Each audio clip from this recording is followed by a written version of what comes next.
Bueno, en el tiempo que nos queda, principalmente voy a tocar 2, quizás 3 temas.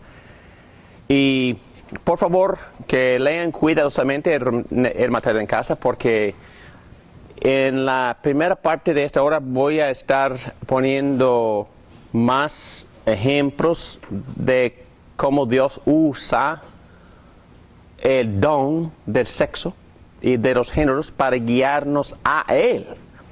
Y voy a dar varios textos bíblicos con respecto a eso, pero también he dado ejemplos, y son ejemplos nada más, porque cada quien tiene que buscar y establecer su propio ritmo o su propia manera para poder armar la conversación, pero son principios, por ejemplo, respeto, humildad, buscar temas en común. Si vamos a tener un diálogo con las personas que tienen otro punto de vista, entonces tenemos que ser muy respetuosos, tenemos que buscar áreas en común, tenemos que humillarnos porque hemos pecado tremendamente en esas áreas nosotros, no solo ellos.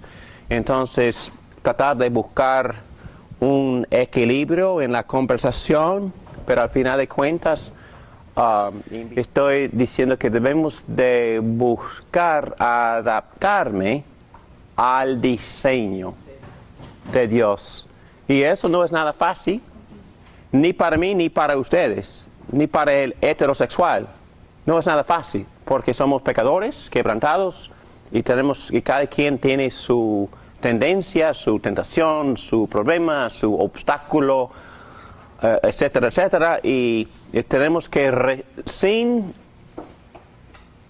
dar excusas, no estoy diciendo eso, pero hay que respetar el hecho de que todos luchamos, ¿ok? Pero ahora quisiera orar de nuevo. Oremos. Padre, gracias por aclararnos estos temas tan preciosos en tu palabra. Gracias, Padre, porque tú nos has aceptado en Cristo, tú nos has perdonado y nos estás santificando. Gracias, estamos mejorando, estamos aprendiendo. Tú estás cambiando nuestra mentalidad y así transformando nuestras vidas. Y tú lo estás haciendo por tu gracia. Y por eso te damos muchísimas gracias.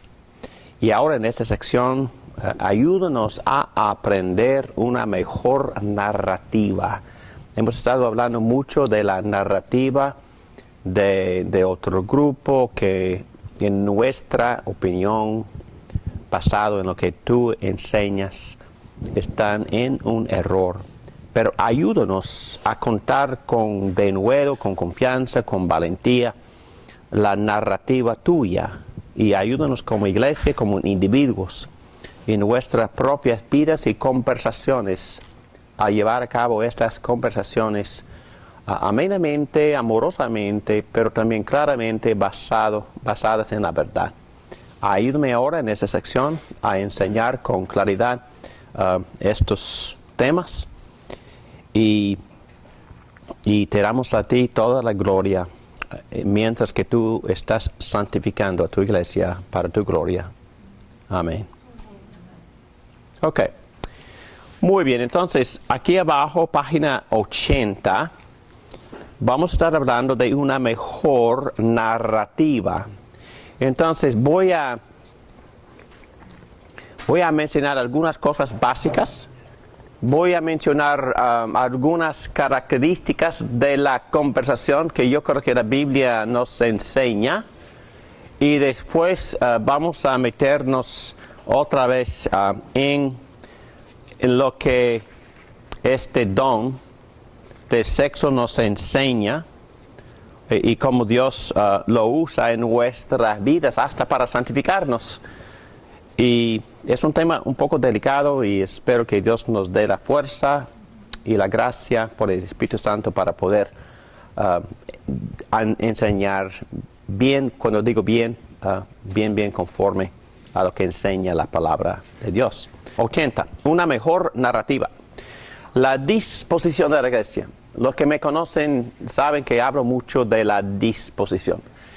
Y lo digo porque no sé si han visto en las noticias que esta misma semana un pastor muy conocido renunció su fe en Cristo. Fue el pastor que escribió el libro que Kissing Dating Goodbye, un pastor que presentó la idea de, sí, no solo renunció el libro, renunció su fe en Cristo.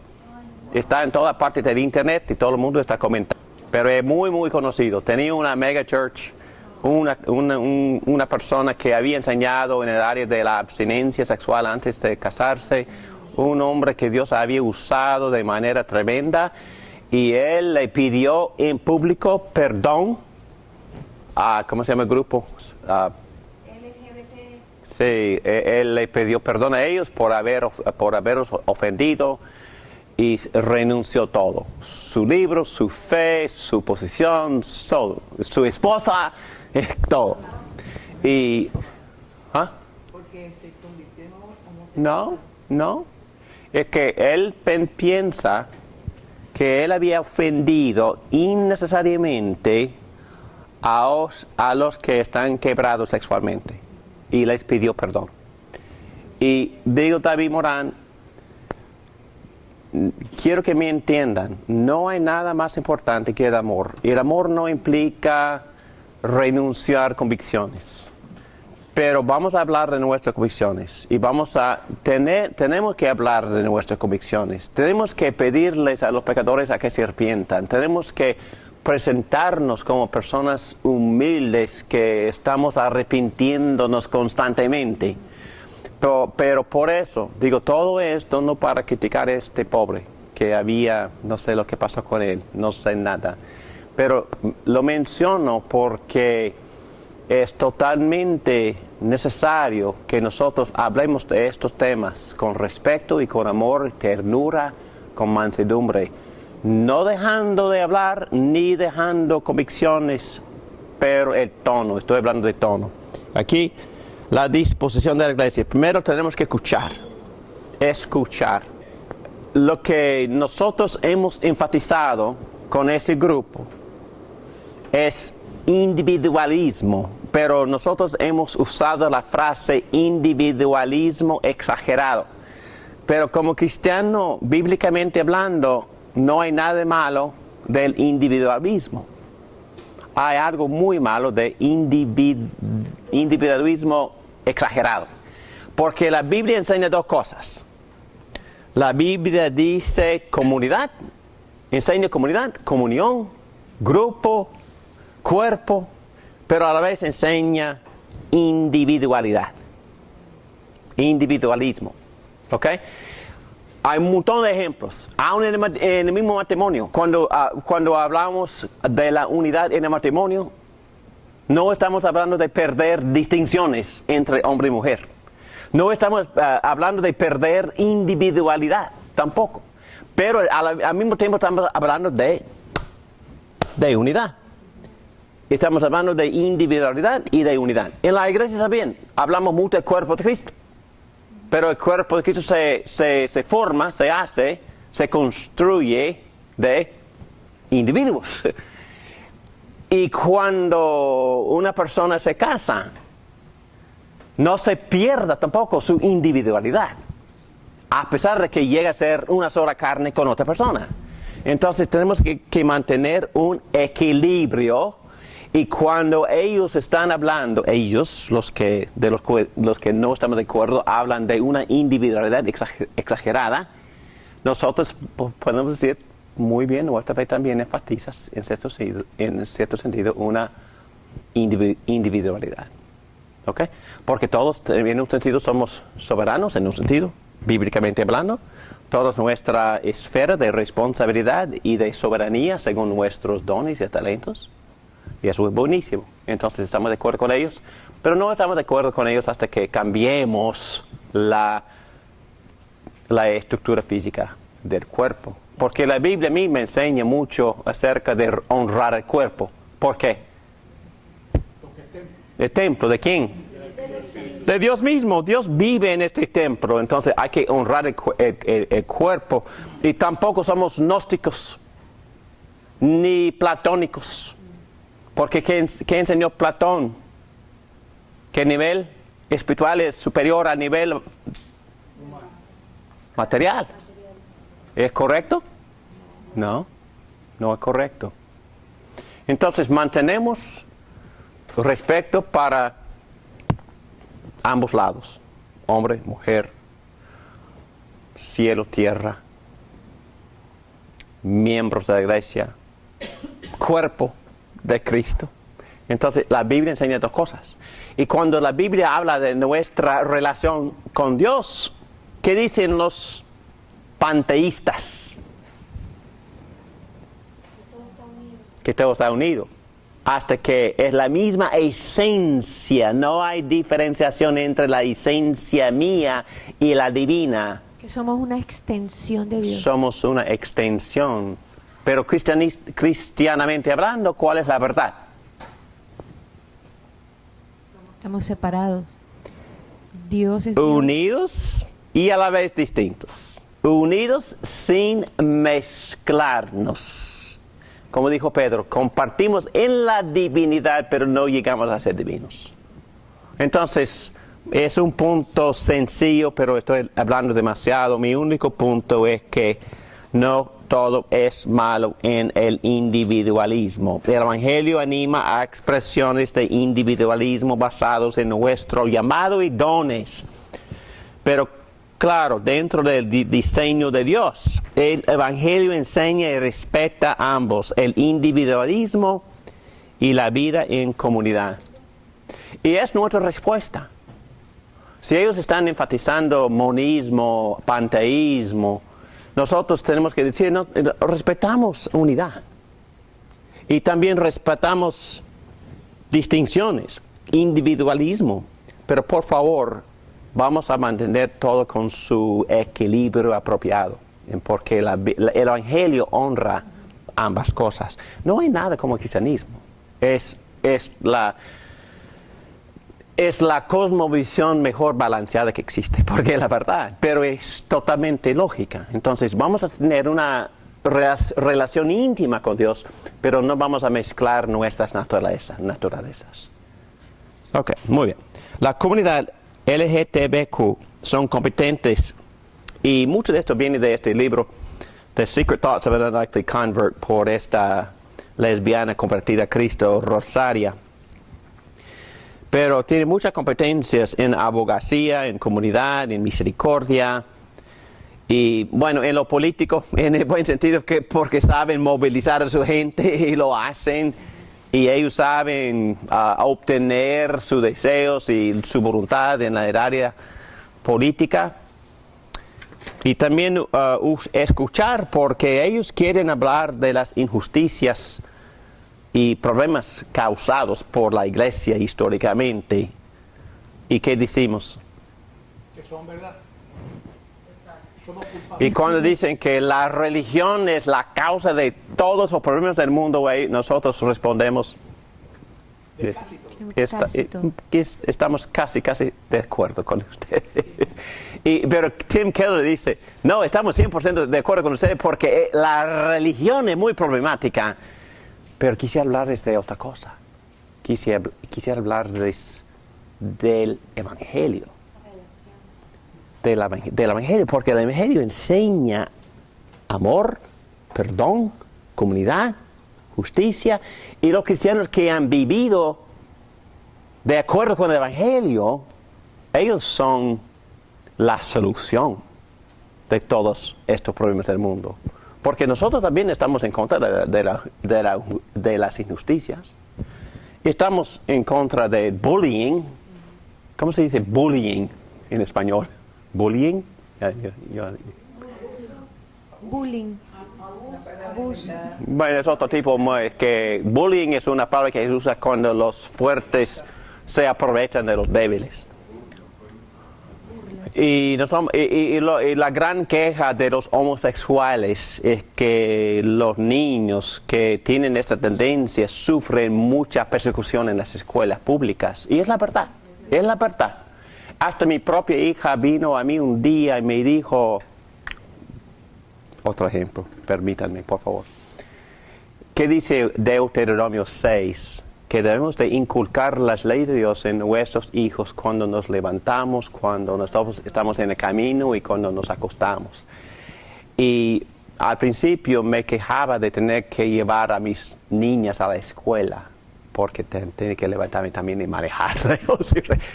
Pero aprendí que fue la mejor oportunidad de hablar de cosmovisiones cristianas.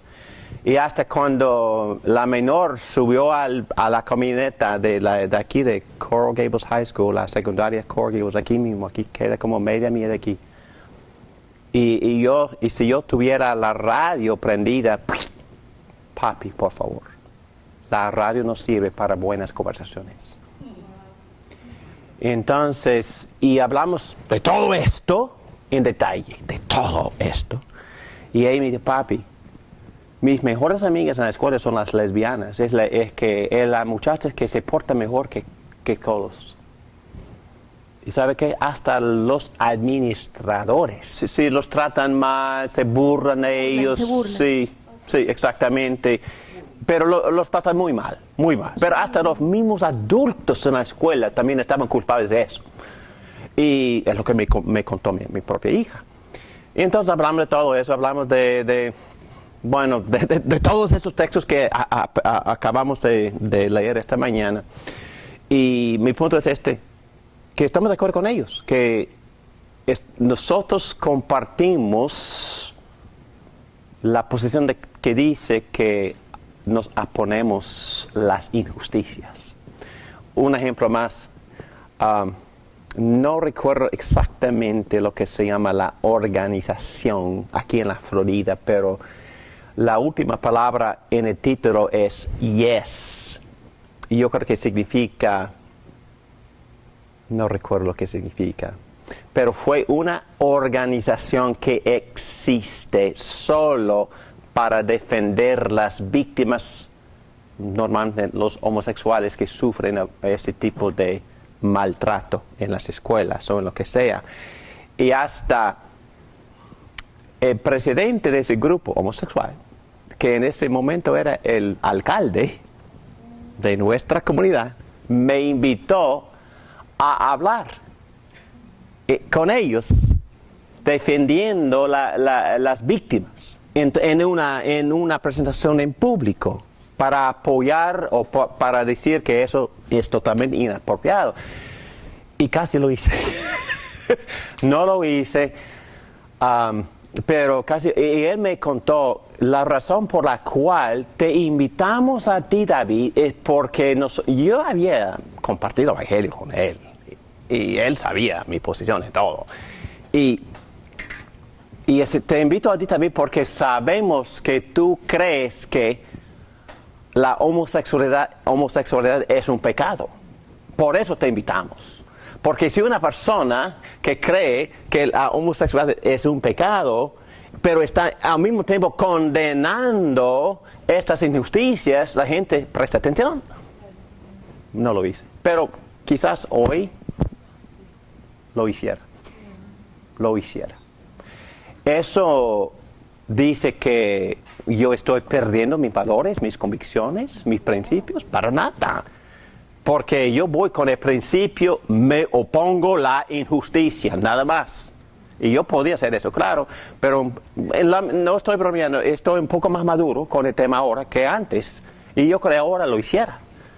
Bueno, si tuviera la oportunidad.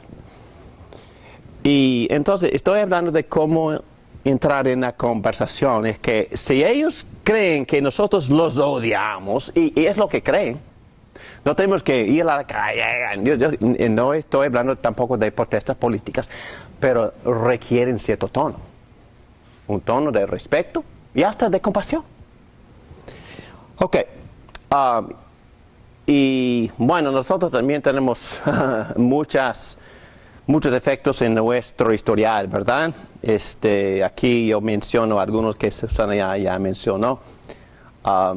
El machismo que domina exageradamente. que controla y limita el avance de la mujer, el abuso emocional, físico de la mujer, el pago desigual en los trabajos entre hombres y mujeres, y palabras de odio contra los gays y bullying. Y muchas cosas más. Y tengo otra lista más allá en mis notas, pero son algunos pecados que la iglesia ha cometido. Entonces, buscar áreas que tenemos en común. Creencia en libertad, creencia en justicia, en compasión, y los dos deseamos que florezca la humanidad. Y estoy usando esta frase porque es la que Tim Keller inventó, pero están usando esa frase en estos libros escritos en Inglaterra. Todo el mundo está usando, y hasta, ¿cómo se llama? Jordan Peterson usa esta frase constantemente. Bueno, es que me pongo eso porque no sirve para florecer la humanidad. Bueno, muy bien dicho. Podríamos usar esa frase. Entonces, la humildad. Nosotros mismos como cristianos, ya dije eso, ¿verdad? Bueno, aquí está. No hemos dicho eso. Humildad porque somos pecadores también. En la misma iglesia evangélica existe un alto índice de divorcio, fallas morales de los líderes, opresión de mujeres, palabras incultas, abuso de niños. Nosotros tenemos la tendencia a juzgar y avergonzar, pero nosotros tenemos que examinarnos a nosotros mismos primero, antes de hablar. Entonces, y luego positivamente contar una mejor historia. Y aquí ustedes pueden hacer sus propias investigaciones, porque ni cité las fuentes de estas estadísticas, porque honestamente hablando las saqué de estos libros, pero estas son las verdades. Lo que prometió la libertad sexual en los 60, lo que prometió esta revolución sexual, prometieron libertad, amor, placer, sin restricciones. Y todo lo contrario ha sucedido. Enfermedades, abuso, relaciones muy cortas, infidelidades, tristezas, suicidios, muerte. Entonces, la misma filosofía les había mentido, y los resultados fueron totalmente los opuestos que todo el mundo esperaba. Y podemos decírselo amablemente, con amor, pero por favor, la ciencia no apoya su posición. Los estudios, las investigaciones, ni en Europa, ni en los Estados Unidos, ni en Canadá apoyan este estilo de vida. ¿Y saben lo que ellos responden? Es porque todavía sufrimos muchísima opresión y ustedes no están de acuerdo todavía, no nos aprueban.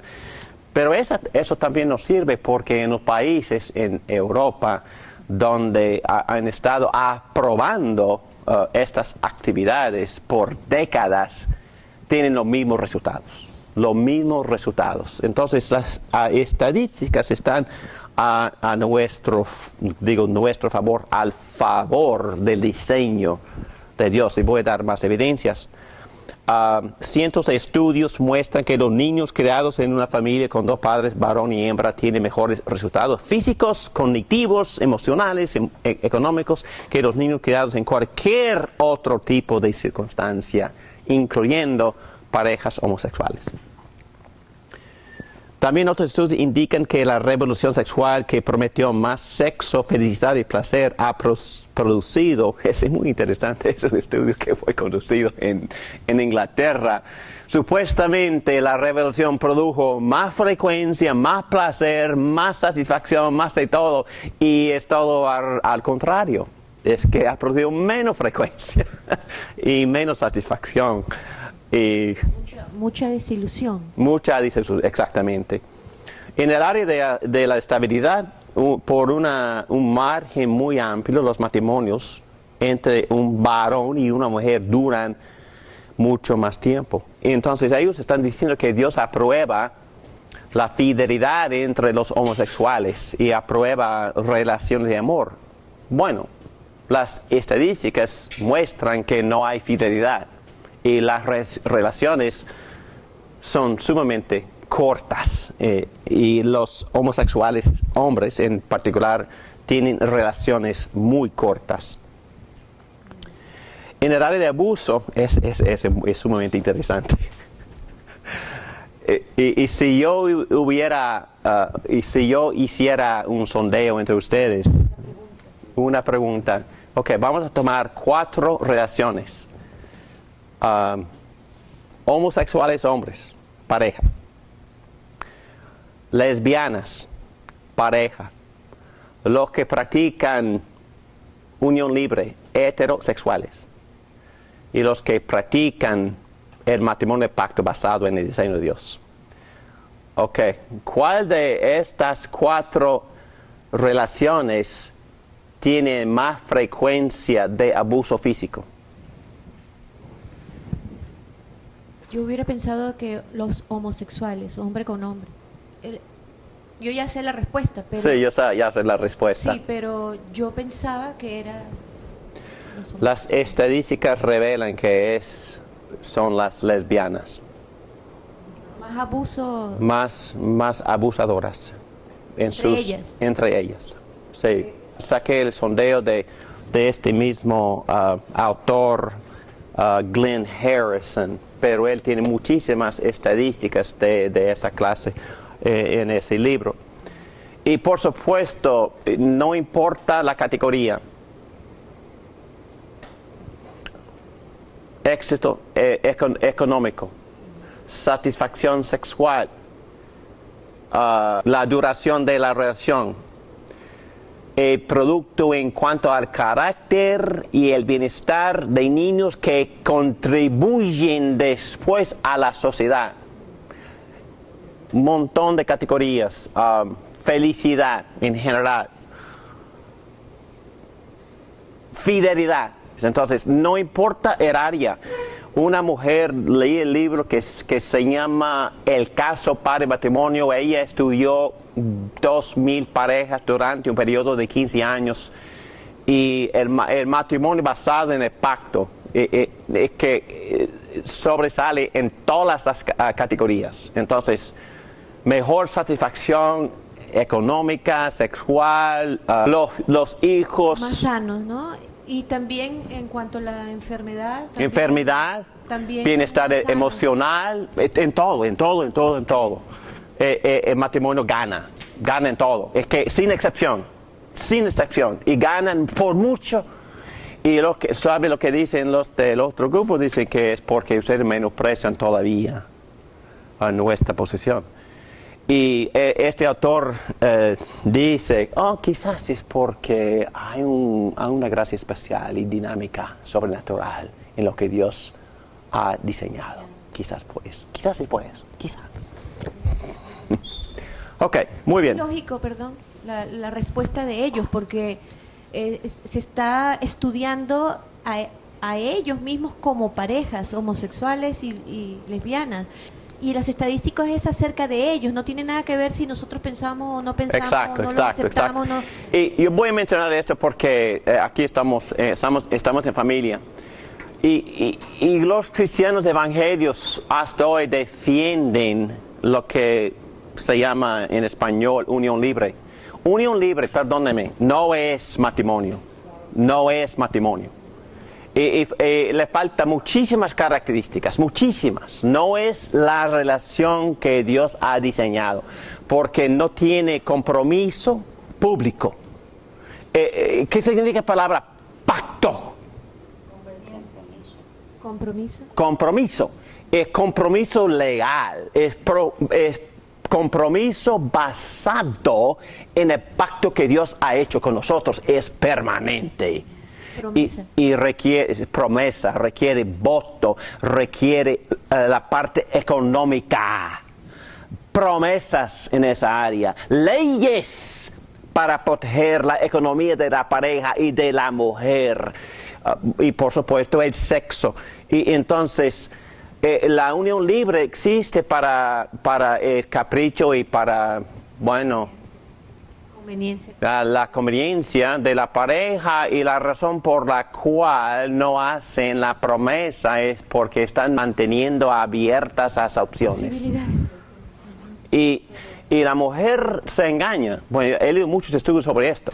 La mujer se engaña pensando que si se le da, le va a convencer a mantener una relación de permanencia, y por eso ella se engaña a sí misma y convenciéndose a sí misma a tener seguridad, pero es puro engaño, porque la razón por la cual, y las estadísticas comprueban todo esto. Ni es mi opinión, fue el resultado de ese estudio de 15 años donde esa señora comparó unión libre con matrimonio y no incluyó otras cosas sobre unión libre con matrimonio. Y otra vez, bíblicamente hablando, ante Dios, y Malaquías dice que cuando uno hace este tipo de compromiso, basado en el compromiso en el pacto de la gracia, ¿quién es el testigo?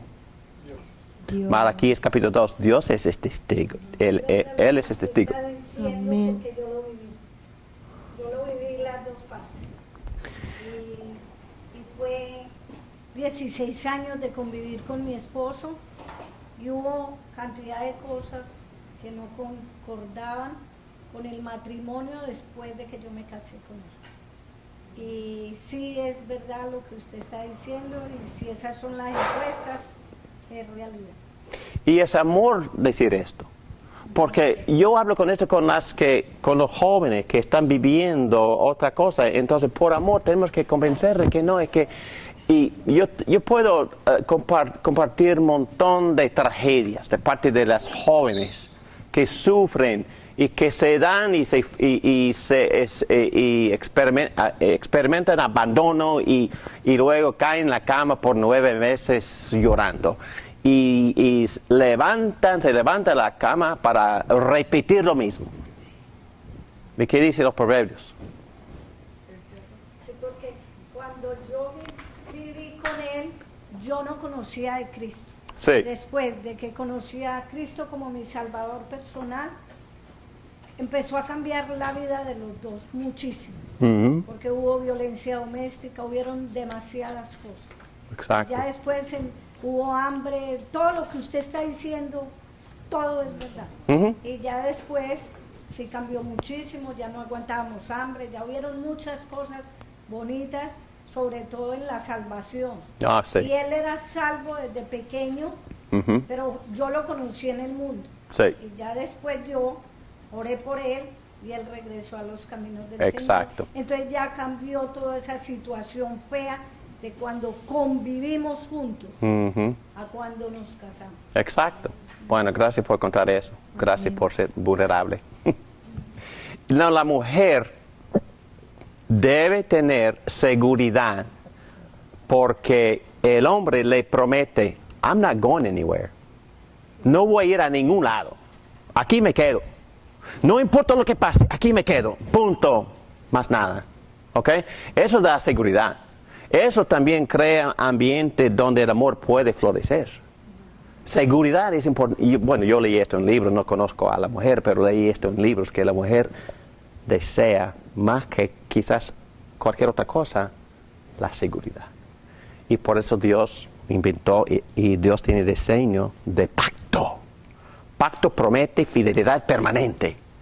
El matrimonio que Dios prometió con su novia, la iglesia, es el mismo matrimonio que nosotros practicamos humanamente. Y el matrimonio humano es una revelación, es una reflexión, es una escuela para aprender acerca de lo que es el Evangelio. Por eso digo que el matrimonio es el Evangelio.